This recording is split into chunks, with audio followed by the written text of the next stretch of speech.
it do, YouTube? Insight to Insight, back with another. So, god damn, bro, I haven't been posting. Well, I haven't posted because I got stung by this fucking bee, dude. Got stung by a bee, right? Look, this is where I got stung by a bee. And then so, like, look at the arm difference. Look how fat that arm is. You can't even see, like, you can see my veins on this arm and everything. Nothing over here because this is all swollen. Like, look at how fat it. Oh, and it's so itchy. It just stopped being itchy. Like, dude, I've never had this experience with a bee sting before ever in my life, and it's honestly, this was pretty traumatizing, bro. This bee fucked me up, dude. Like, it's like still I want to itch it so bad, but it's not that itchy anymore. But it is still super swollen. Like, look. Like, what?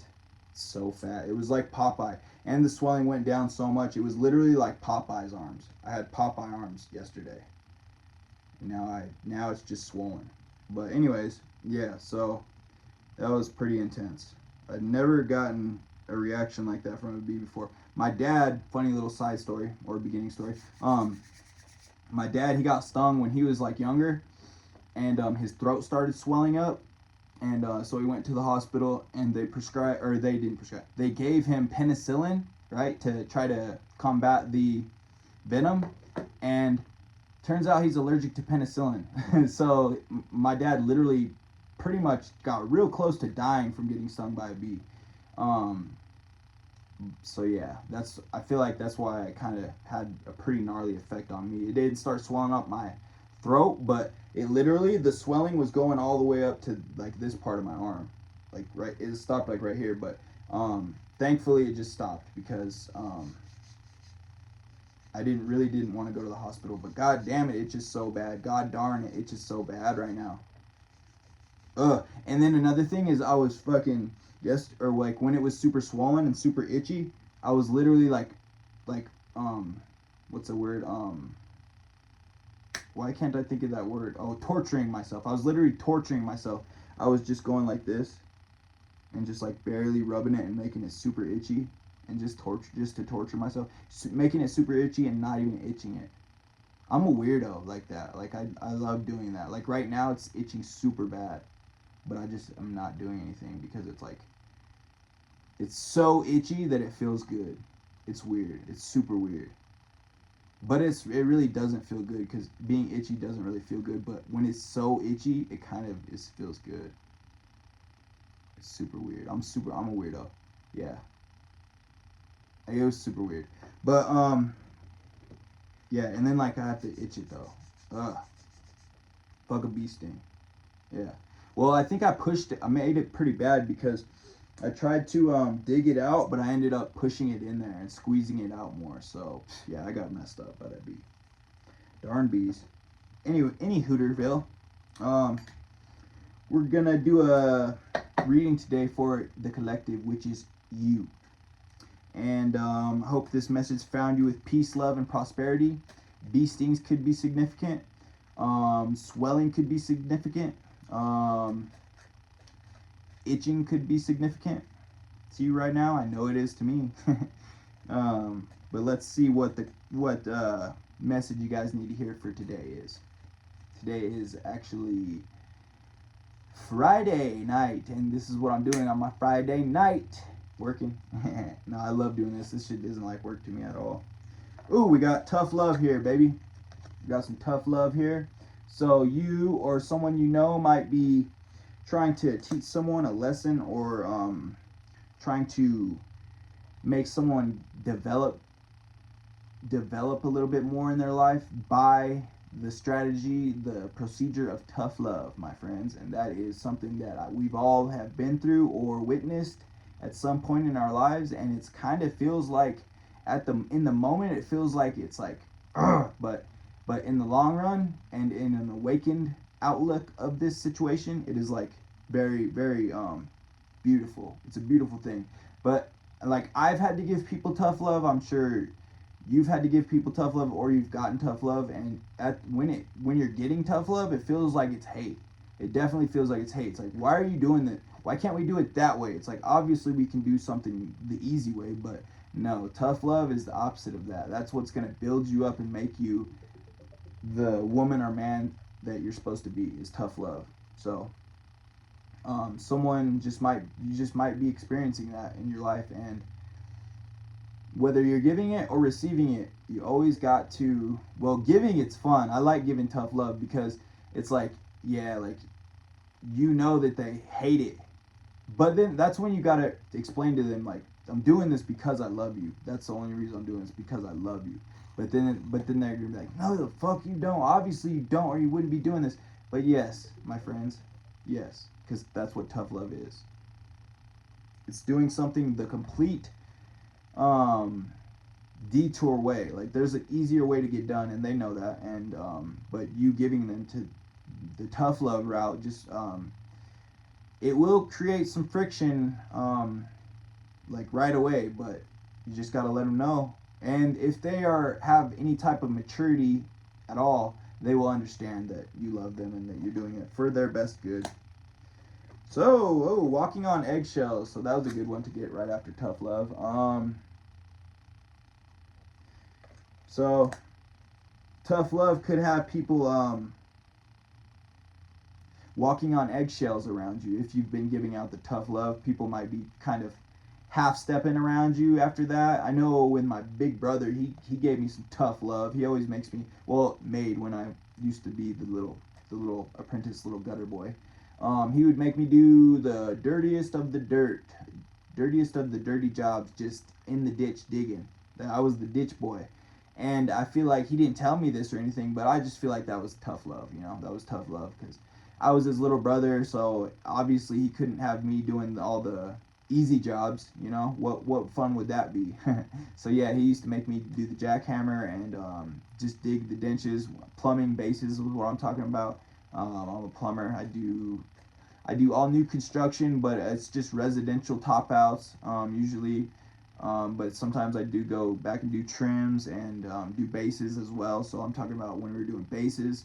My brother loves to let me handle the bases when we're doing them, and just fucking getting the jackhammer, making a man out of me.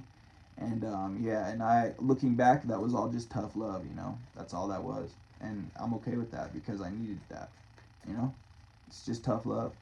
Tough love is a very beautiful thing if you really think about it. That's how you know people really do love you, is if they're not letting you have your way, like not even in a sense like that, but not letting you just drift by, and just, that's when someone knows that you're worth it. When someone knows you're worth it, they will give you tough love, literally, and that's just a beautiful thing. Got spiritual awakening here. And a lot of times after tough love or during tough love is when someone will connect with their spiritual awakening, my friends. And that is when real progress starts to happen in someone's life, is when their spiritual awakening happens, or your spiritual awakening happens. And you always just got to try to keep an open mind with your spiritual awakening, because it's going to come at you in such a different language. When you start to awaken spiritually, it's literally like learning a new language, and that's the language of the soul, my friends. That is the language of the soul, and it's beautiful, and it's deep, and it's dark, and it's light, and it's everything you've ever thought it could be. It is that, my friends. It is that. Spiritual awakenings are really fun. Okay, so people start asking you for advice on what you've secretly been working on. So this is a funny one. So you may have you may secretly like do shit that you don't tell anybody about, and then someone like comes up to you asking about that thing, literally not knowing that you're actually doing that, and just out of a innocent like question, they really didn't know that you were working on something, but they'll ask you for advice on something. And like when they do, you're like, what the fuck do you, they have to know, but literally, no, it's just a coincidence. That's the world sending coincidences at you. That's a synchronicity. You could look at that as a synchronicity as well. And that honestly might be a good time to break what's that term, to spill the tea, I guess. And you don't have to, but you can definitely tell them, like, if they literally ask you about something to do with what you're secretly working on, maybe that might be the God's way of letting you know that you should tell this person whatever it is, because obviously they're interested in it as well. Okay, so you're finding beauty in all the small moments, like your soul has better eyes now. Ooh, pretty. These are just signs that you're on the right path. If you're finding beauty in the small moments, like your soul has better eyes now, you could be taking the time to smell the roses, as cliche as that is. You may be having some nostalgic reactions to certain places or things. Like you might go somewhere like that you go like every day, but you notice something, like today you're noticing something very, very interesting that you haven't really paid much attention to, and at this place that you go to every day or a lot, and you might just been feeling more grateful and more receptive as to your surroundings, and that's beautiful. That's goes hand in hand with the spiritual awakening right there, is noticing finding the beauty in the small moments, like your soul has better eyes. So that usually happens when one is in their spiritual awakening and is becoming more grateful and not taking the little moments for granted anymore. And it comes in point in everyone's life when they have to just, when it's a beautiful thing, because like when you feel like you're starting to finally be grateful for shit, you will notice you will notice beauty in the small moments, in the little things that you usually just, could take it or leave it, and that, my friends, is progress towards your spiritual awakening. And it's just enlightenment. That's literally what enlightenment is. That's illuminating your death. Ego death. So this one here is really when you find beauty in the small moments. Is when you're having your ego death. Is when you're going through your ego death. And let me tell you what. Ego death is a funny thing for me, because I have a big ego. I had a big ego. I kind of still have a big ego. My ego is pretty big. I'm trying to tame my ego, bro, but it's just like, it's so hard, because I've always just been one to, I'm not going to say narcissistic, but I have narcissistic tendencies. I am man enough and real enough to admit that. I think everyone has a little bit narcissistic. And but yeah, I'm like just really proud. I'm a really proud person. I have a lot of confidence.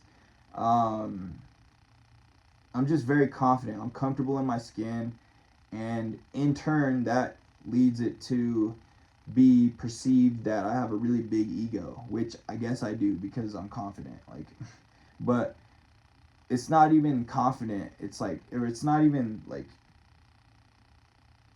it's not arrogance or confidence, or wait, it's not arrogance or what is that? I made a bar on my song the other day. It's not arrogance or cockiness. Oh yeah, it's not arrogance or cockiness. I'm very fucking confident. That's what I wrote in my song the other day. So yeah, people always tell me sometimes. Well, they don't ever tell me, but I always get the memo from people that, well, people have told me before that I'm very intense. A few people have told me that before to my face. But I get the vibes, sometimes people don't have to say anything in order to let you know how they feel about you. And a lot of the times I get the vibes from people that they think that